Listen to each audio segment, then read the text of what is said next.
Full time at the Emirates Stadium, Arsenal 3, Brentford 1. Arsenal are through to the next round of the Carabao Cup, which is more than can be said for Manchester United and Liverpool, so there's something to enjoy there.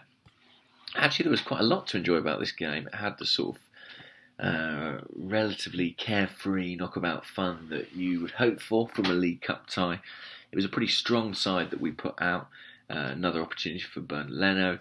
Emil Smith-Rowe making his debut was probably the highlight on the team news front.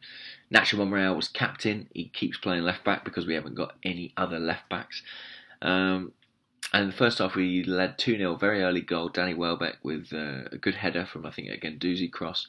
And then Welbeck added a second after a flowing team move that ended with Monreal, it was, arriving on the overlap and crossing for Welbeck to tap in. In fact, I remember the commentator on the stream I was watching saying at that point, and Welbeck just does what Welbeck does. And I was like, you don't watch Welbeck every week. But anyway, it is great to see him among the goals. I think that's 4 for the season, which for someone who's not actually in our team, our first choice team, is pretty impressive. I can imagine that Unai Emery is going to like him because he's so athletic, he's so good at pressing from the front, he chases back, nicks the ball off the holding midfield player from time to time, and he seems to be scoring goals too, so positive from him. There were some nervy moments in the first half. Leno and Mustafi had a couple of anxious moments. In the second half, we started brilliantly and it looked briefly like we might blow Brentford away. They grew back into the game. I thought Sergi Canos looked dangerous for them on the wings, and they got a goal back with a free kick. It's a funny one actually. It's a very good free kick from Judge, but Arsenal's wall just don't seem quite set. I actually think it might be Danny Welbeck who sort of turns to tell Smith-Rowe where he wants him to stand, and as he does that, the free kick's taken, and it means that Welbeck just jumps a little bit late.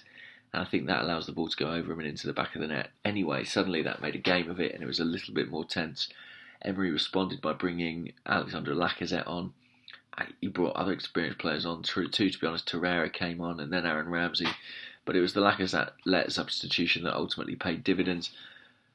He added the third, another goal for him. He continues his terrific form, and I thought it was pretty well taken actually. Poor defending from Brentford, but he used his body strength, which has been a really new facet, a new feature in his game this season, and then did well to hold off the defence and get a shot away before they slid into block.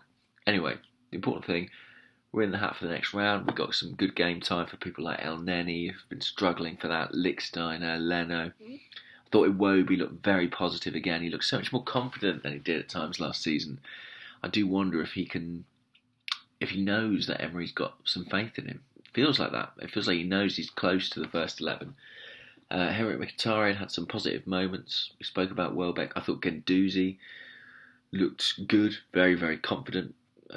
People I know who went to the game, who aren't even Arsenal fans, they were watching Brentford, said they were so impressed by Guendouzi, by his maturity.